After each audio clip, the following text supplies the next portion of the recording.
আমরা শুনানি করেছি। আমি একজন করে বলি, রাশেদ খান মেনন উনি বাংলাদেশের ছাত্র রাজনীতির একটি উজ্জ্বল নক্ষত্র এবং উনি বিশিষ্ট পরিবারের সন্তান। উনি এমপি ছিলেন, মন্ত্রী ছিলেন।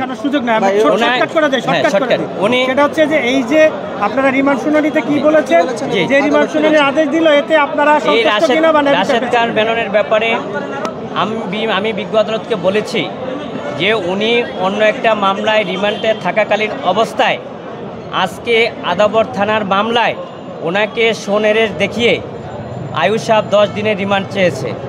আমরা বিজ্ঞ আদালতকে বলেছি যে রাশেদ খান মেনন বাংলাদেশের একজন সিনিয়র সিটিজেনশিপ এবং উনি যে আয়ু সাহেব যেই ফরওয়ার্ডিংয়ে যে ঘটনার স্থান এবং যে বিষয় উল্লেখ করেছেন, এই ঘটনার স্থানে রাশেদ খান মেনন উপস্থিত ছিলেন না এবং এফআইআর এজাহার পর্যালোচনা করলে দেখা যায় যে এই রাশেদ খান মেননকে পূর্ব পরিকল্পিতভাবে এই মামলায় সম্পৃক্ত করা হয়েছে। বিজ্ঞ আদালতকে আমরা এও বলেছি যে রাশেদ খান মেননের মতন লোক হত্যাকাণ্ডের সাথে জড়িত হতে পারে না এবং মারামারি এবং হত্যার উদ্দেশ্য ইন্ধনদাতা যে আনয়ন করেছে সম্পূর্ণ ভিত্তিহীন উদ্দেশ্যপ্রণীতভাবে এই মামলায় তাকে সম্পৃক্ত করা হয়েছে এবং রিমান্ড চাওয়ার ব্যাপারে এবং রিমান্ডে নেওয়ার মতন কোনো উপাদান ছিল না। তারপর বিজ্ঞ আদালত অত্যন্ত মনোযোগ সহকারে, ধৈর্য সহকারে আমার বক্তব্য শুনেছেন। উনি শোনার পরে পরবর্তীতে বক্তব্য শোনার পরে উনি 10 দিনের রিমান্ডের 7 দিন রিমান্ড মঞ্জুর করেছেন। আমরা বিজ্ঞ আদালতে বলেছি যে উনি শারীরিকভাবে অসুস্থ, ওনার জিজ্ঞাসাবাদে যাতে সতর্কতা অবলম্বন করা হয়েছে।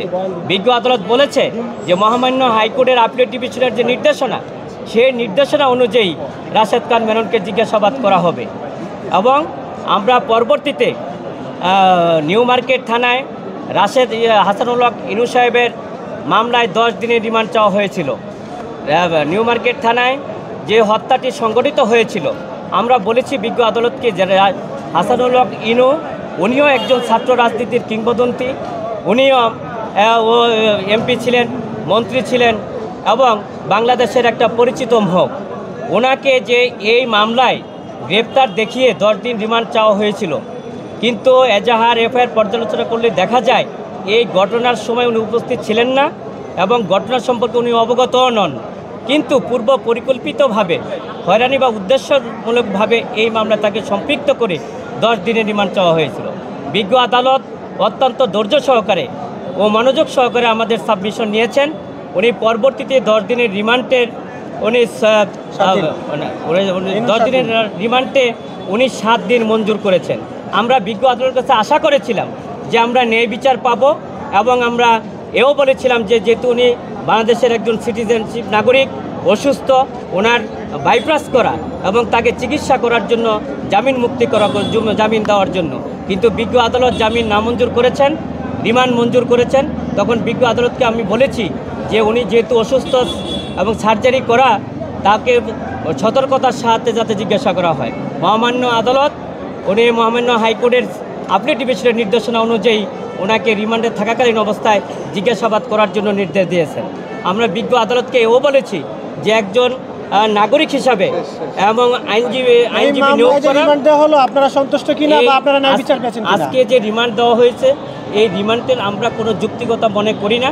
রিমান্ডের যে যুক্তিগতা থাকার কথা, উপাদান থাকার, তার কিছুই নেই। আমরা এই রিমান্ডে আমরা সন্তুষ্ট না। তারপরও বিজ্ঞ আদালতের প্রতি এবং আইনের প্রতি আমরা শ্রদ্ধাশীল।